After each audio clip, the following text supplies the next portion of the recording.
Hello tout le monde, je m'appelle Laetitia, j'ai 33 ans. Je suis danseuse professionnelle internationale et coach sportif. L'artistique, le sport font partie de ma vie depuis très longtemps.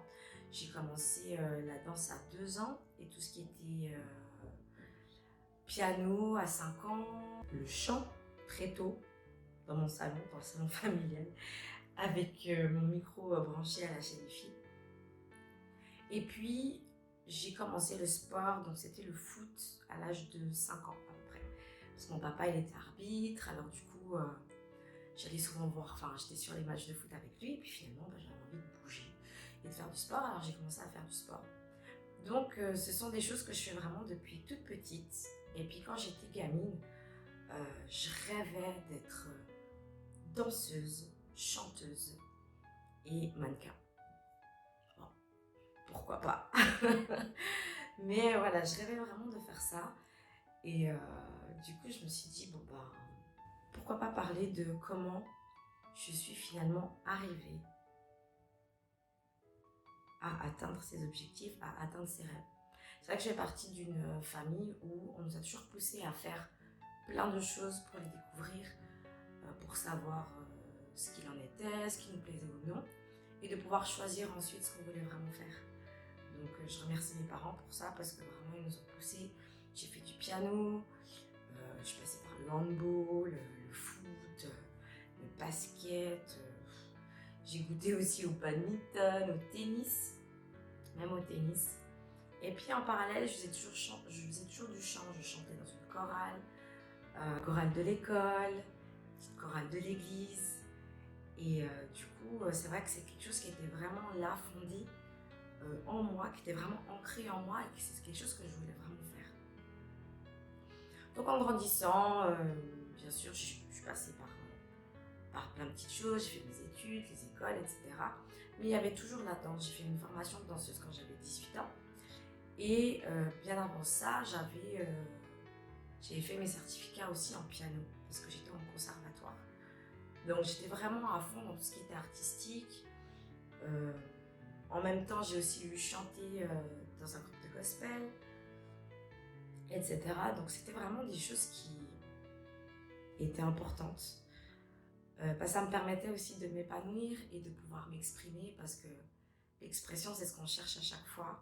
On l'a pas forcément, puis on cherche par moments tout simplement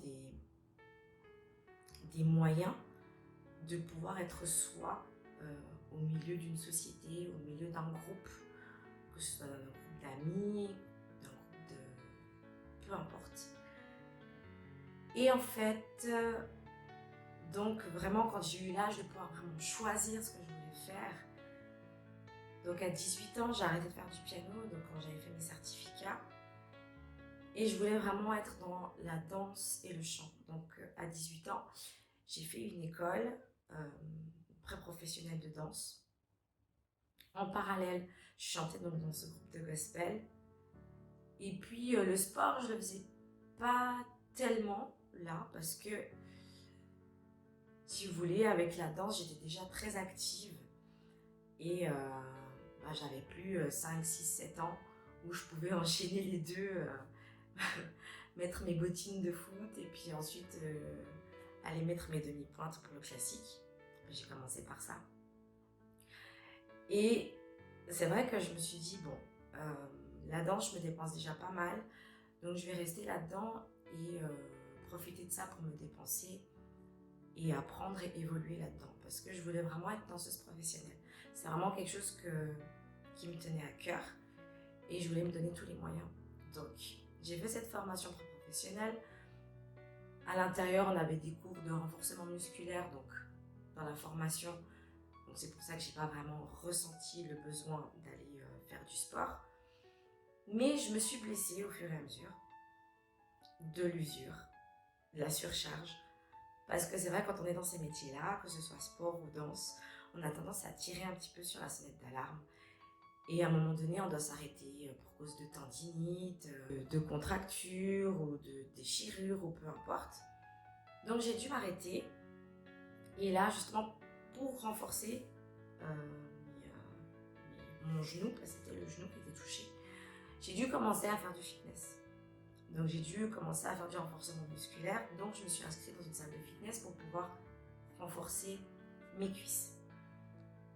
Et c'est de là aussi que le sport en salle, je l'ai découvert parce que moi j'ai fait de l'athlétisme en fait quand j'étais petite. Donc j'avais le foot à 5 ans et l'athlétisme à 7 ans. Donc j'étais plutôt dans tout ce qui était course, saut en longueur, saut en hauteur. Et puis j'aimais bien courir, les longues distances. Et du coup, c'est là où j'ai vraiment découvert le sport en salle. J'ai beaucoup aimé, j'aimais bien, parce que c'était une autre forme de sport aussi. J'étais toujours dans les groupes, toujours en équipe, etc. Puis là, c'était vraiment quelque chose à faire pour moi. Donc voilà, je me suis blessée, il a fallu que je renforce, il a fallu que je cherche des moyens pour pouvoir revenir sur la piste de danse, ou surtout dans la formation rapidement. Parce que j'étais en stand-by, mais j'y allais quand même pour pouvoir ne pas perdre, parce que je suis très visuelle. Donc ça m'a permis quand même de pouvoir évoluer en danse, parce que je suis beaucoup sur le visuel. Et aujourd'hui, c'est vrai que ça m'a donné d'autres capacités d'apprentissage en termes de danse, de chorégraphie, parce que je peux les apprendre très rapidement, simplement en regardant. Donc j'ai développé ce côté-là, ce qui est super. À ce moment-là, donc, la danse était très présente. Et comme je ne pouvais plus danser autant, je me suis plutôt redirigée vers le chant. Alors je suis restée vers le chant, je faisais les parallèles entre les deux, j'avais les concerts, les spectacles, etc. Je voulais absolument danser, il fallait que je réussisse mes années, il fallait que je réussisse tout ça pour pouvoir faire ce que je souhaitais réellement. Mais j'ai enchaîné les blessures. À force, j'ai quand même appris à danser avec mes blessures, mais à chaque fois que je guérissais d'une, il y en avait une autre qui arrivait, ainsi de suite, ainsi de suite, ainsi de suite, ainsi de suite. Et le corps, en fait, c'est vrai qu'il ramasse beaucoup. Le corps, il accumule beaucoup de choses, et puis on ne pense pas forcément à en prendre soin correctement, surtout quand nous sommes dans des métiers artistiques ou sportifs. On n'en prend pas soin correctement, on devrait pouvoir faire des massages, aller voir des spécialistes tout simplement pour soulager, pour venir calmer, pour venir cocooner un peu ce corps qui en a besoin, parce que chaque jour, tout le temps, chaque jour, en train de mettre de l'attention dessus, fait que forcément le corps se fatigue. Le corps est une machine, mais les machines ont aussi leurs limites. Si on ne vient pas donner de l'énergie correctement, ça peut vite être épuisé. Et donc au fil des années, je suis partie à New York pour justement pouvoir toujours atteindre ce rêve que j'avais au fond de moi, un de ces rêves. Je sais que le sport, il a toujours fait partie, parce que même à New York, j'arrêtais pas d'aller m'entraîner. Je m'étais inscrite à une gym, comme ils disent là-bas, pour pouvoir garder de la condition physique, continuer à avoir ce renforcement musculaire qui pouvait m'aider à pouvoir tenir en longueur sur tout ce qui était des entraînements de danse, des cours, etc. Tout en travaillant derrière assouplissement, étirement, pour pouvoir avoir une bonne récupération. Et puis donc, j'ai à peu près, c'était en 2012, donc j'avais plus de 20 ans. C'était en 2012. Et puis je suis rentrée, je me suis dit non franchement, parce que New York c'est aussi une autre manière de voir les choses. Donc je suis rentrée, je me suis dit il faut absolument que je fasse ça. Je peux pas rester là sans rien faire, c'est pas possible. Et en rentrant de New York, je suis arrivée à Genève, parce que je suis née ici en Suisse. Et donc j'ai aménagé à Genève parce que il y avait une revue qui était là. Donc j'ai fait des auditions, j'ai fait partie de revues de la ville 2 années de suite. Et puis en parallèle, j'ai été engagée en tant que prof de danse dans différentes écoles, et engagée aussi dans une compagnie de danse qui s'appelle Denzler, et dans laquelle justement je suis prof aujourd'hui. On a ouvert une école il y a à peu près 7 ans. Et donc voilà, j'ai commencé l'enseignement, je travaillais dans d'autres écoles avant aussi. Mon rêve commençait vraiment à venir, donc j'étais dans la danse. Le chant, c'était un peu en stand-by. Et puis le sport, c'était en parallèle. Donc au fil des années, petit à petit, mon corps commence à se fatiguer. Ça commence à devenir lourd. Je comprends pas, je suis très fatiguée, mais j'essaye toujours de tenir. Je me dis, bon, c'est peut-être l'âge, parce qu'on m'a toujours dit, oui, mais tu sais, avec l'âge, des fois, on ne tient pas autant de ce que l'on souhaiterait. Et je me suis dit, bon bah, peut-être que c'est ça. Donc prendre plus de temps dans l'échauffement, prendre plus de temps pour la récupération, etc.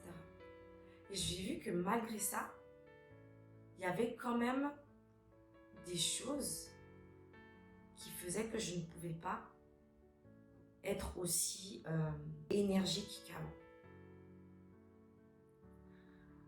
Jusqu'au jour où vraiment ça arrivait à un point où il y avait des jours où j'avais des shows, on avait des shows à l'international, des stages. Et après ces jours-là, ces shows-là, ou un stage donné, il fallait que je dorme. J'arrivais plus à tenir. Impossible. Impossible de tenir, c'était vraiment difficile. Et puis, je me suis dit, ouais, mais bon, c'est quand même bizarre. Qu'est-ce qui se passe? Je me suis dit, c'est peut-être une surcharge, j'ai un site plus de travail. J'ai vraiment besoin de repos, il faut vraiment que je fasse attention. Mais rien à faire jusqu'au jour où je me suis réveillée un matin. Mon corps n'a plus voulu réagir. Un jour, mon corps s'est dit, là, je ne vais pas pouvoir, c'est pas possible. Je me suis réveillée un matin, impossible de lever ma couette. Mon corps me brûlait de l'intérieur.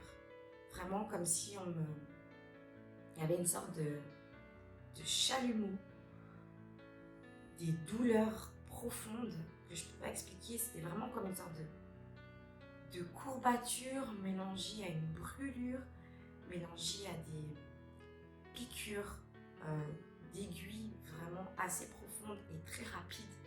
Des fourmis dans les mains, dans les pieds, la tête, au niveau des joues. Et je me suis dit, mais qu'est-ce qui se passe en fait? Qu'est-ce qui m'arrive? J'ai essayé de lever ma couette. Impossible, il m'a fallu 2 heures pour sortir du lit. 2 heures. Je suis quelqu'un de très active, donc d'habitude le réveil sonne. Je me lève, il n'y a aucun souci. Donc 2 heures, c'était vraiment affreux. Je me suis demandé qu'est-ce qui s'est passé. Donc j'ai été en clinique pour savoir, enfin en urgence en quelque sorte, en permanence, pour savoir un peu ce qui se passait. On m'a pris pour une folle parce que forcément j'ai pleuré. Je ne comprenais pas.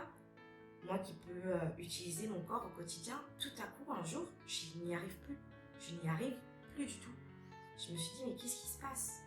Où est-ce que je suis? Qu'est-ce qui m'arrive? Je ne pouvais plus rien faire.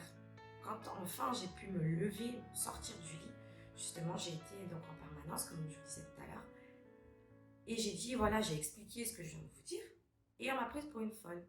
On m'a dit, oui, mais vous savez, peut-être que vous avez eu, je sais pas, peut-être vous avez eu des fourmis, etc. Après avoir pleuré, non. Puis j'étais là, mais non, je me connais.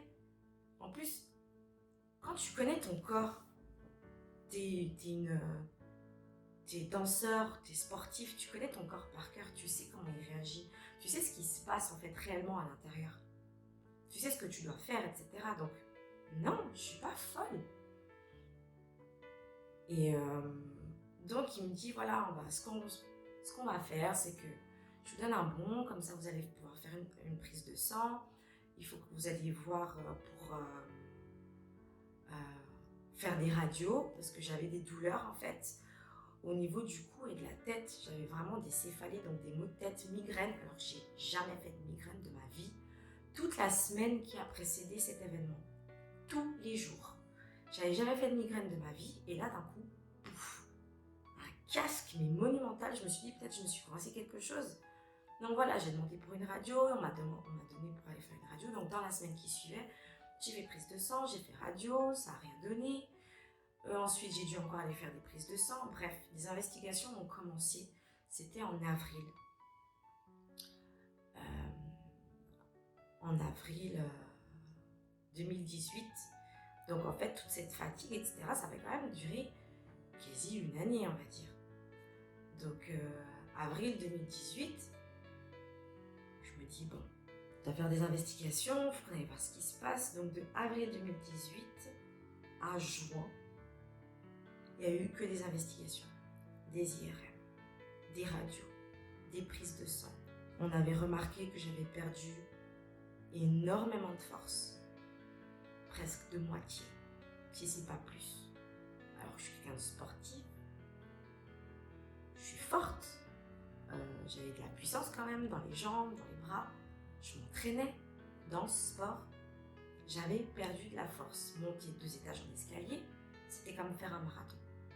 Impossible, peine à respirer, peine à dormir, des insomnies à cause des douleurs. Je ne pouvais même pas, comme là maintenant vous me voyez adossée, c'était impossible. Poser une veste sur mon dos, c'était impossible. Donc on est passé par toutes les phases, peut-être une fibromyalgie, peut-être une myasthénie, peut-être peu importe, mais il y avait quelque chose au niveau neuropathique. Donc on voyait qu'il y avait quelque chose peut-être d'auto-immune ou de dysimmune. Donc, investigation. Je vous passe les détails. Il y en a eu pas mal. Ensuite, ça c'était déjà avant, donc de avril à juin. Ensuite, en juin, j'ai été hospitalisée.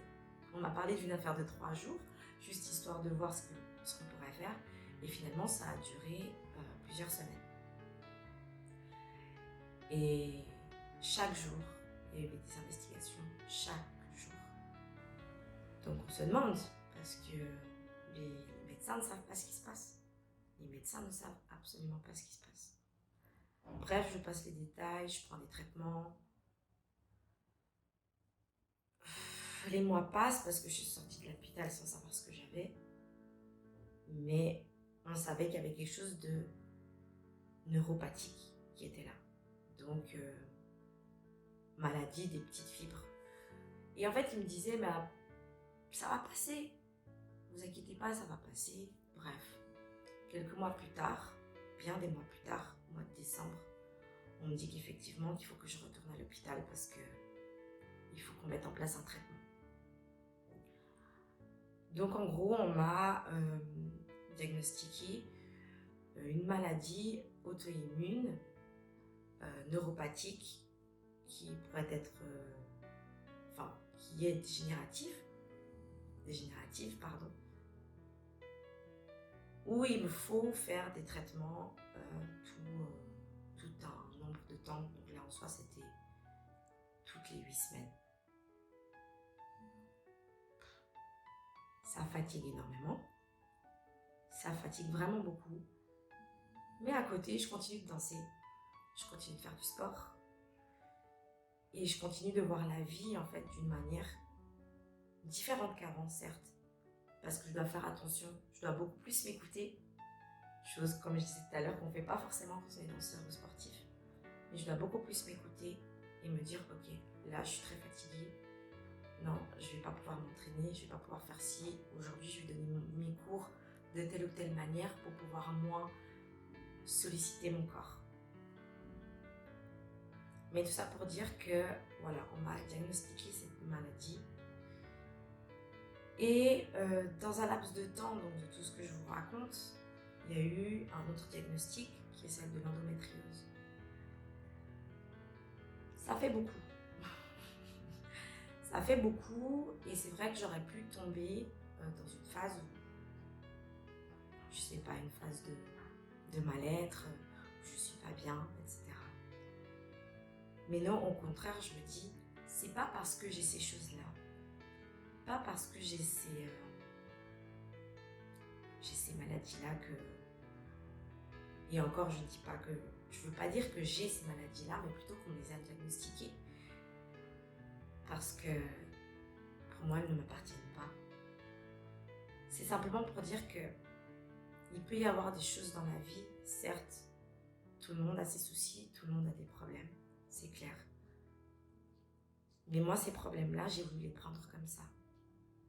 Comme simplement une manière de pouvoir dire, si toi, tu as aussi ce genre de choses, neuropathique, endométriose, peu importe quoi d'autre, ne baisse pas les bras. Tu auras toujours les gens autour de toi, ce qui est normal, parce qu'ils tiennent à toi, qui veulent que tu ralentisses la cadence et que tu ralentisses fortement la cadence pour pouvoir te préserver.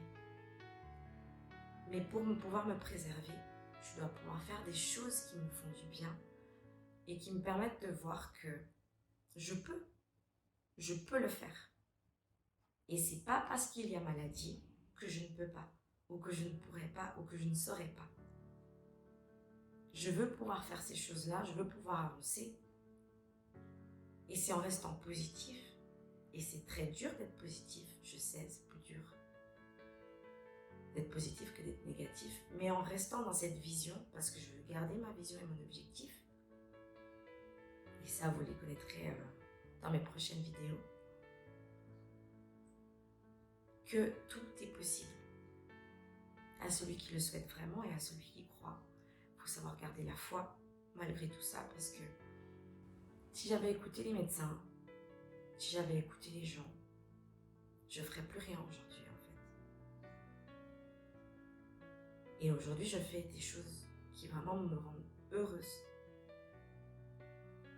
Et oui, je suis fatiguée, c'est clair, parce qu'il y a les traitements, il y a les médicaments, il y a les douleurs. Et ce sont des sacrées douleurs. Mais je suis vivante. Et parce que j'ai cette grâce d'être vivante, je veux pouvoir faire les choses que je vois, que je désire et que j'ai là depuis longtemps. Donc ce que je veux te dire, c'est vraiment, garde la foi, tiens le cap, c'est dur, fais-le à ton rythme, parce qu'on peut vite être frustré. Fais-le à ton rythme, prends le temps de faire les choses, prends le temps pour toi de les poser et d'aller petit à petit dans ce que tu souhaites pour ta vie. Peu importe cette chose qui peut te ronger de l'intérieur ou de l'extérieur, mais tu es plus forte qu'elle. Tu es plus fort, de plus en plus fort chaque jour. Donc, je te dis à la prochaine pour la suite de mes événements. Allez, ciao!